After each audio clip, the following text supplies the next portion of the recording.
पहाटे 3 वाजता अटेंड करते असं हे माझ्या आयुष्यातलं पहिलंच लग्न आहे. मुलाकडच्यांना ब्रह्ममुहूर्तावर लग्न लावायचं होतं, म्हणून पहाटे 3 वाजल्यापासूनच विधी चालू झाले. मी तर लिटरली निम्म्या झोपेतच लग्न पाहत होते. नवरा नवरीची मस्त एंट्री झाली आणि विधी चालू झाले.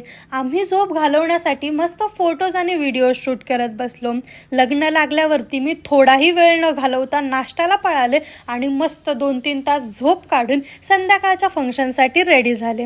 तोपर्यंत हे सुद्धा आले होते. मग जोडीने आंटीला आणि भाऊंना आहेर दिला आणि फॅमिली फोटोज काढले. मुलाकडचे विठ्ठलाचे भक्त असल्यामुळे नवरा नवरीच्या एंट्रीसाठी त्यांनी सुंदर देखावा केला होता.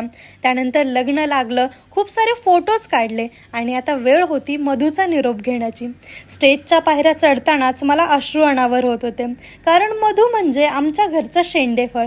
एवढ्या लवकर तिचं लग्न होईल असं कोणालाच वाटलं नव्हतं, पण तरीही मन घट्ट करून तिचा निरोप घेतला आणि आम्ही पुण्याला निघालो.